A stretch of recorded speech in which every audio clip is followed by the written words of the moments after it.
Hello, Tara here, and today we will be discussing how you would customize your emails. Now, first thing you would do is you would log into Pick a Time and access the back end.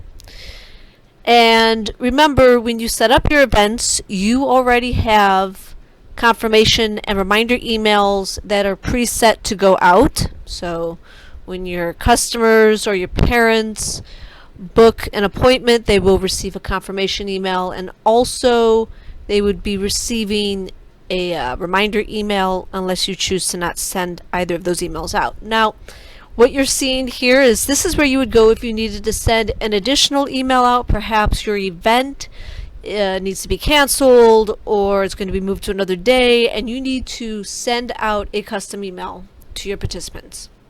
So here on the left hand side under main navigation, you would click on the appointment list. Alright, and then under the appointment list, alright, you can either do what I'm doing right here, which is all of the appointments, but you do have the option to do a specific day. Perhaps it's a specific day within your event or range, or it's a specific event that you need to send out emails for. You can set that up right here under the search appointments, and then from here you would see your list of appointment holders. And you have two options. You could choose to send it to everyone, or if there's only certain individuals who require an email, you can select those individuals and then select send to selected. Now once you do that, you will receive a pop-up for either of those choices, and the system will ask you if you wanted to send a reminder, a custom, or a follow-up. From there, you would select which email option. You can say use default. Now bear in mind that your default emails for all three of these reside within the event that the appointment is for. So if you're going to need to make changes to the actual template itself long term, you would want to do that within the event. Now let's say you just need to tweak it for this particular circumstance. You could tell it to edit default, and then from there you would be able to make the changes required. Now bear in mind that these changes are only going to be for this particular email.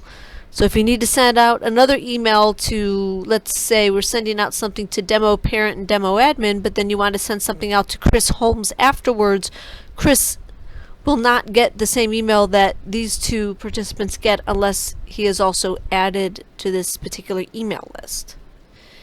Now again, to change the actual template itself long term moving forward, you would need to go to the event itself. So that would be the events management, settings, email, and SMS setup. And then from there you would be able to view and edit your confirmation, your cancellation, your reminder, as well as your custom and follow-up emails. Again, if you needed to send out any calendar notifications, you would have this option checked. And then when you were sending out any of the emails here from the appointment list page, there would be actually an option within the pop-up bubble asking you if you also wanted to update the notification as well. And that is how you would send out a custom email.